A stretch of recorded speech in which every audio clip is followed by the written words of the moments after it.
গাৰ্গৰ হত্যাকাণ্ডলৈ কিছুমান নতুন খবৰ লৈ আহিছোঁ। আজি জুবিন গাৰ্গৰ ন্যায়ৰ কাৰণে গোটেই অসমীয়া মানুহে গোটেই অসমৰ মানুহেই জুবিন গাৰ্গৰ হৈ প্ৰতিবাদ কৰি আছে। জুবিন গাৰ্গে ন্যায় পাব লাগে।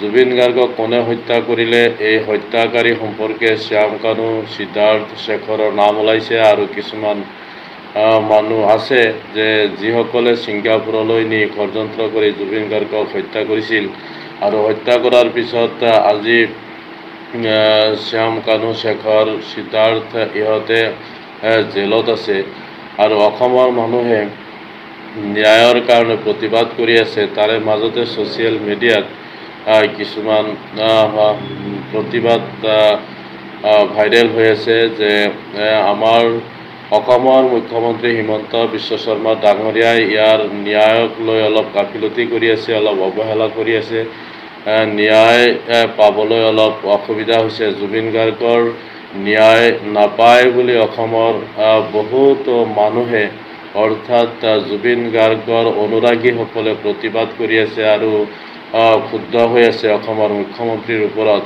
তাতে মই ক'বলৈ ওলাইছোঁ যে ছ'চিয়েল মিডিয়াত এজনী বাইদেউ হিমন্ত বিশ্ব শৰ্মাক টাৰ্গেট কৰি কৈছে যে হিমন্ত বিশ্ব শৰ্মাই জুবিন গাৰ্গৰ ন্যায়ক লৈ ইমান দিন কিয় লগাইছে, 32-33 দিন হৈ গ'ল, কিন্তু জুবিন গাৰ্গৰ ন্যায়ৰ কাৰণে ইমান অসুবিধা কিয় পাইছে অসমৰ মুখ্যমন্ত্ৰীয়ে। গতিকে এই ভাইৰেল হোৱা বাইদেউজনী আপোনালোকে স্ক্ৰীণত চাওক। এই বাইদেউজনী কিন্তু অসমৰ মুখ্যমন্ত্ৰী হিমন্ত বিশ্ব শৰ্মাকে টাৰ্গেট কৰিছে আৰু টাৰ্গেট কৰিছে ঠিকেই আছে। অসমৰ জনসাধাৰণেও নিশ্চয় হিমন্ত বিশ্ব শৰ্মাৰ ফালে আঙুলিয়াইছে যে অসমৰ মুখ্যমন্ত্ৰী হিমন্ত বিশ্ব শৰ্মা ডাঙৰীয়াই হয়তো জুবিন গাৰ্গৰ ন্যায় দিবলৈ টান পাইছে। কিয় টান পাইছে সেইটো এতিয়া মানুহে ক'বলৈও টান পায়।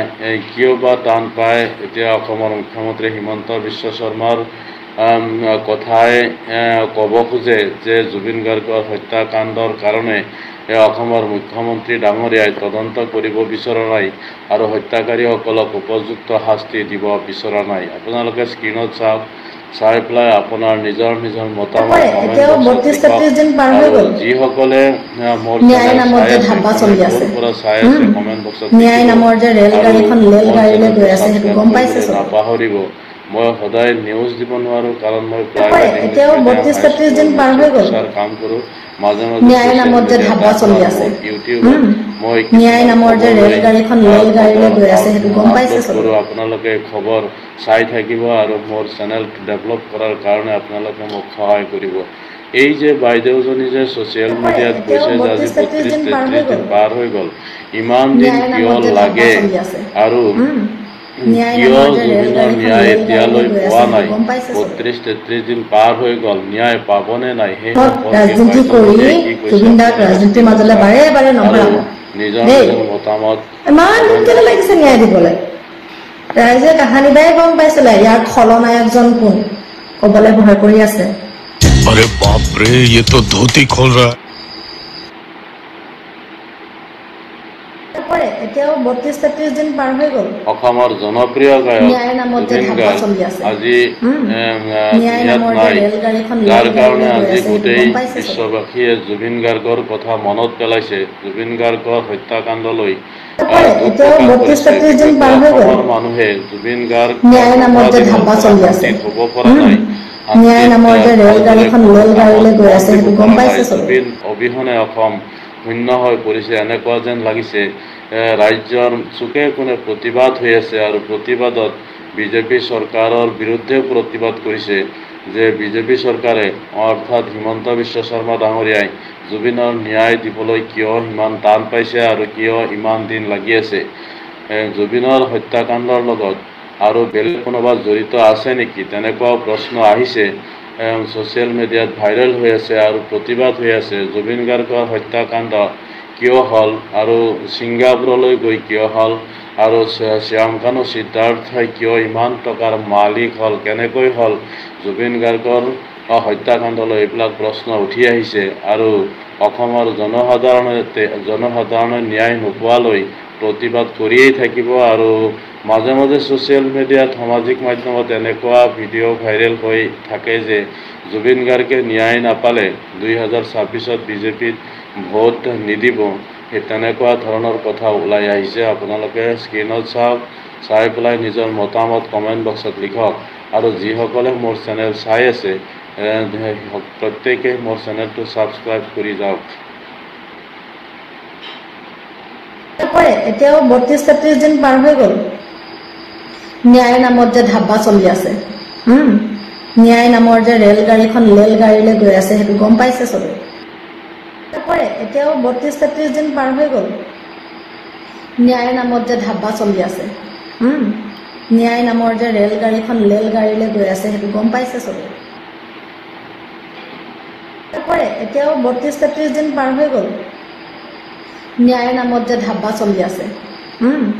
ন্যায় নামৰ যে ৰেলগাড়ীখন অসমৰ এজন বিখ্যাত গায়ক আছিল, যিজন গায়কক এতিয়াও অসমৰ মানুহে পাহৰিব পৰা নাই। ৰাস্তা ঘাটে প্ৰতিবাদ কৰি আছে জুবিন গাৰ্গৰ ন্যায় লাগে। আৰু সেই জুবিন গাৰ্গৰ ন্যায় কেতিয়া পাব? অসমৰ মুখ্যমন্ত্ৰী হিমন্ত বিশ্ব শৰ্মাই জুবিন গাৰ্গৰ ন্যায় কেতিয়া দিব, সেই সম্পৰ্কেও প্ৰশ্ন উঠি আহিছে। ৰাজনীতি কৰি জুবিন দাক ৰাজনীতিৰ মাজলৈ বাৰে বাৰে নভৰাব দেই। ইমান দিন কেলে লাগিছে ন্যায় দিবলৈ? ৰাইজে কাহানি বাই গম পাইছিলে ইয়াৰ খলনায়কজন কোন, কবলৈ ভয় কৰি আছে। अरे बाप रे, ये तो धोती खोल रहा है।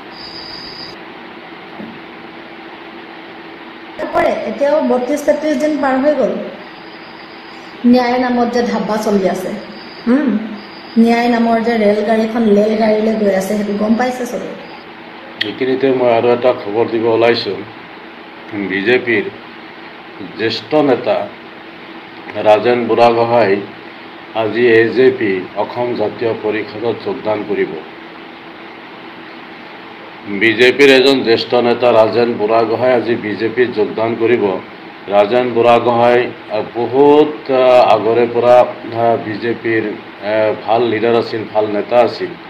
আৰু সেই ৰাজেন বুঢ়াগোহাঁই বিজেপিৰ ওপৰত ক্ষুব্ধ হৈ নাৰাজ হৈ আজি অসম জাতীয় পৰিষদ AJP, যিটো দলৰ সভাপতি লুৰিণজ্যোতি গগৈ, সেই দলত যোগদান কৰিব। যোগদানৰ কাৰণে যোজা চলি আছে। আজি ৰাজেন বুঢ়াগোহাঁই বিজেপি ত্যাগ কৰিব, বিজেপি ত্যাগ কৰি AJP যোগদান কৰিব। আপোনালোকে চাওক, ৰাজেন বুঢ়াগোহাঁই বিজেপি যদি ত্যাগ কৰে তেতিয়াহ'লে বিজেপিৰ নিশ্চয় বহুতো ক্ষতি হ'ব। আপোনালোকে কি ভাবে? ৰাজেন বুঢ়াগোহাঁইৰ নিচিনা এজন জ্যেষ্ঠ নেতা বিজেপি ত্যাগ কৰিলে বিজেপিৰ ক্ষতি হ'বনে? 2026ত বিজেপিৰ কিমান ক্ষতি হ'ব? আপোনালোকে কমেণ্ট বক্সত জনাওক। আৰু এইটো এটা বিজেপিৰ কাৰণে মোক্ষম আঘাত। বিজেপিৰ মোক্ষম আঘাত। ৰাজেন বুঢ়াগোহাঁইৰ নিচিনা জ্যেষ্ঠ নেতা বিজেপি ত্যাগ কৰি আজি AJP যোগদান কৰিব, অসম জাতীয় পৰিষদত যোগদান কৰিব। ইয়াতকৈ আৰু ভয়ানক খবৰ হ'ব নোৱাৰে। ইয়াতকৈ বিজেপিৰ কাৰণে আৰু দুখ লগা খবৰ থাকিব নোৱাৰে যে ৰাজেন বুঢ়াগোহাঁইৰ নিচিনা এজন বিজেপিৰ জ্যেষ্ঠ নেতা আজি বিজেপি ত্যাগ কৰি অসম জাতীয় পৰিষদত যোগদান কৰিব। বিজেপি ত্যাগ কৰি AJP যোগদান কৰা মানে হ'ল যে ৰাজেন বুঢ়াগোহাঁইয়ে নিশ্চয় বিজেপি নেতা নেত্ৰীৰ ওপৰত ক্ষুব্ধ, যাৰ কাৰণে আজি ৰাজেন বুঢ়াগোহাঁই বিজেপি ত্যাগ কৰিব ওলাইছে আৰু AJP যোগদান কৰিব খুজিছে। ৰাজেন বুঢ়াগোহাঁই AJPত যোগদান কৰালৈ লুৰিণজ্যোতিয়েও মন্তব্য দিছে যে লুৰিণজ্যোতিয়ে কৈছে যে ৰাজেন বুঢ়াগোহাঁই AJPলৈ আহিলে, অসম জাতীয় পৰিষদলৈ আহিলে 2026ত অসম জাতীয় পৰিষদৰ ভাল এটা সফলতা দেখা যাব, যে বিজেপিৰ লোকচান হ'ব আৰু অসম জাতীয় পৰিষদৰ নিশ্চয় সফলতা আহিব। আৰু অসম জাতীয় পৰিষদৰ নিশ্চয় বহুত ডেভেলপ হ'ব, বহুত উন্নতি হ'ব। 2026ত লুৰিণজ্যোতি গগৈৰ AJP অসম জাতীয় পৰিষদে হয়তো বিজেপিৰ লগত চেলেঞ্জ কৰিব পাৰিব আৰু ৰাজেন বুঢ়াগোহাঁইৰ নিচিনা নেতা যেতিয়া বিজেপি ত্যাগ কৰি এজেপি অসম জাতীয় পৰিষদত যোগদান কৰিব, নিশ্চয় 2026 বিধানসভাৰ ইলেকশ্যনত বিজেপিৰ কাৰণে ক্ষতি হ'ব। ৰাজেন বুঢ়াগোহাঁই এজন জ্যেষ্ঠ নেতা, বিজেপিৰ জ্যেষ্ঠ নেতা। তেওঁ আজি বিজেপি ত্যাগ কৰি এজেপি অসম জাতীয় পৰিষদত যোগদান কৰিবলৈ ওলাইছে আৰু এইটো এটা এজেপিৰ কাৰণে, অসম জাতীয় পৰিষদৰ কাৰণে ভাল খবৰ। নিশ্চয় 2026 অসম জাতীয় পৰিষদে সফলতা লাভ কৰিব। ৰাজেন বুঢ়াগোহাঁই আজি এজেপি অসম জাতীয় পৰিষদত যোগদান কৰিব। এই যোগদানে এজেপি শক্তিশালী কৰি তুলিব আৰু বিজেপি ত্যাগ কৰা মানে বিজেপিক দুৰ্বল কৰিব। আজি অসমৰ মানুহে জুবিন গাৰ্গৰ ন্যায় লৈ মুখ্যমন্ত্ৰী হিমন্ত বিশ্ব শৰ্মালৈ সন্দেহৰ আঙুলি দিছে যে 2026 বিজেপিত ভোট নিদিয়ে বুলিও কৈছে আৰু হিমন্ত বিশ্ব শৰ্মাক গাদীৰ পৰা আঁতৰাই দিয়াৰ সংকল্প লৈছে যদিহে জুবিন গাৰ্গৰ ন্যায় নাপায়। আজি জুবিন গাৰ্গ হত্যাৰ পিছত, ছিংগাপুৰলৈ গৈ হত্যাৰ পিছত যিটো আন্দোলন হৈ আছে, যিটো প্ৰতিবাদ হৈ আছে বিজেপি চৰকাৰৰ ওপৰত, অসমৰ জনসাধাৰণৰ যিটো ক্ষুব্ধ, অসমৰ জনসাধাৰণ যে ক্ষুব্ধ, সেই কথাটো ওলাই পৰিছে যিটো সময়ত ৰাজেন বুঢ়াগোহাঁই বিজেপি ত্যাগ কৰি অসম জাতীয় পৰিষদত যোগদান কৰিব।